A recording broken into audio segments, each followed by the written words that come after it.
السلام علیکم سامعین، جب ایک ایک کر کے قیامت کی ساری نشانیاں پوری ہو جائیں گی تو قیامت شروع ہو جائے گی۔ قیامت کی ابتدا نفخ صور سے ہوگی، جس کے بارے میں رسول اکرم صلی اللہ علیہ وآلہ وسلم کا ارشاد ہے۔ حضرت اسرافیل سورہ مومن کے لیے اپنی پیشانی جھکائے کان اللہ کے حکم پر لگائے ہوئے ہیں۔ جیسے ہی اللہ حکم دے گا وہ سور پھونکنا شروع کر دیں گے اور یوں قیامت کا آغاز ہو جائے گا۔ مسلم شریف کی ایک حدیث کے مطابق یہ جمعہ کا دن ہوگا، لوگ اپنے اپنے کاموں میں مشغول ہوں گے۔ اچانک مشرق اور مغرب کے تمام لوگ ایک لمبی آواز سنیں گے جو آہستہ آہستہ اونچی ہوتی چلی جائے گی۔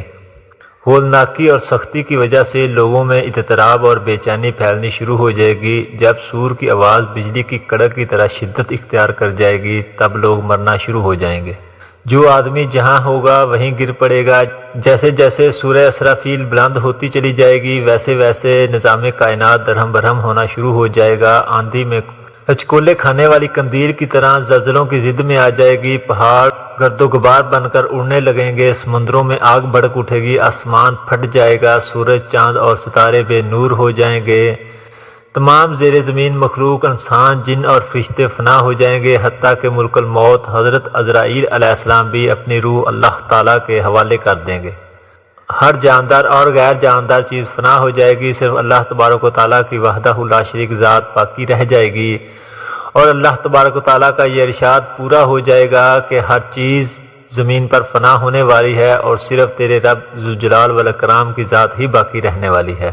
پھر جب ہر چیز فنا ہو جائے گی تو اللہ سبحانہ و تعالیٰ اعلان فرمائے گا، دنیا میں جبار بننے والے کہاں ہیں؟ دنیا میں متکبر بننے والے کہاں ہیں؟ آج کے روز بادشاہی کس کی ہے؟ ایک طویل سناٹے کے بعد اللہ رب العزت خود ہی اس سوال کا جواب ارشاد فرمائیں گے، آج کے روز بادشاہی صرف اللہ تعالیٰ کی ہے۔ پھر ایک طویل مدت جس کا علم اللہ تعالیٰ کو ہے سکوت اور سناٹے میں گزر جائے گی۔ پھر جب اللہ تعالیٰ چاہیں گے نئے سرے سے آسمان، زمین اور فرشتوں کو پیدا فرمائیں گے۔ نئی زمین میں عمارتوں، پہاڑوں اور درختوں اور سمندروں کا نام و نشان تک نہیں ہوگا، بلکہ وہ سفید ہموار اور چٹیل میدان ہوگی۔ اپنے رب کے نور سے خوب روشن ہوگی۔ انسانوں کو دوبارہ پیدا کرنے کے لیے آسمان سے ایک بارش نازل ہوگی، جس کے نتیجے میں ہر انسان کی ریڑھ کی ہڈی سے انسانی ڈھانچہ تیار ہو جائے گا اور اس پر گوشت چڑھا دیا جائے گا۔ اس کے بعد حضرت اسرافیل علیہ السلام کو دوسری مرتبہ سور پھونکنے کا حکم دیا جائے گا۔ تمام انسان ننگے پاؤں، ننگے بدن اور بے ختنہ اٹھ کھڑے ہوں گے جس طرح ماں کے پیٹ سے پیدا ہوئے تھے، اور اللہ تعالیٰ کا یہ فرمان بھی پورا ہو جائے گا کہ تم لوگ فردن فردن ہمارے پاس حاضر ہوگے۔ جس طرح ہم نے پہلی مرتبہ تمہیں پیدا کیا تھا، سب سے پہلے نبی اکرم صلی اللہ علیہ وآلہ وسلم اپنی قبر مبارک سے اٹھیں گے، پھر حضرت عیسیٰ علیہ السلام اور دیگر انبیاء کرام زندہ ہوں گے۔ اس کے بعد پھر شہداء، صلحاء، فضلاء اور اہل ایمان اٹھیں گے، حرف استاد، فجار اور پھر کفار و مشرکین اپنی قبروں سے اٹھ کھڑے ہوں گے۔ قبروں سے کافر، مشرک، فاسق اور فاجر لوگ اپنے اپنے اعمال کے مطابق اٹھیں گے۔ کوئی اندھا، کوئی بہرا، کوئی لنگڑا، کوئی چونٹی کی شکل میں، کوئی سر کے بل اٹھے گا۔ کافر اس غیر متوقع زندگی کے مناظر دیکھ کر شدید خوف اور شدید دہشت کی کیفیت میں مبتلا ہوں گے۔ ان کی آنکھیں پتھرائی ہوئی ہوں گی اور دل کانپ رہے ہوں گے، کلیجے منہ کو آئے ہوں گے۔ کوئی غمگسار اور مددگار نہیں ہوگا اور نہ ہی کوئی دوسرے کی طرف دیکھنے یا دھیان دینے والا ہوگا۔ پھر اپنے اپنے ایمان اور اعمال کے مطابق قبروں سے اٹھیں گے۔ شہید اپنی شہادت کے تازہ بہتے ہوئے خون کے ساتھ اٹھے گا۔ حالت احرام میں فوت ہونے والا حاجی تلبیہ پکارتے ہوئے اٹھے گا۔ اہل ایمان کے لیے دوبارہ زندگی خلاف توقع نہیں ہوگی، لہٰذا ان پر خوف اور دہشت کی وہ کیفیت طاری نہیں ہوگی جو کفار اور مشرکین پر ہوگی۔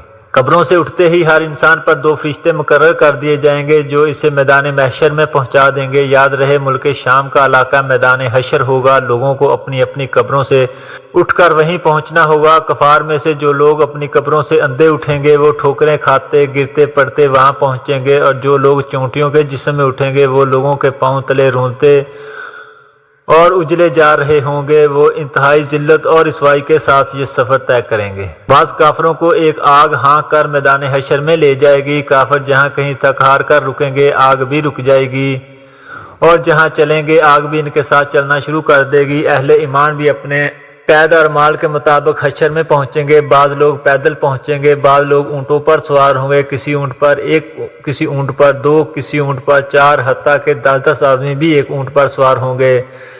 ساری مخلوق چپ چاپ دم سادے ایک ہی سمت میں رواں دواں ہوگی۔ کسی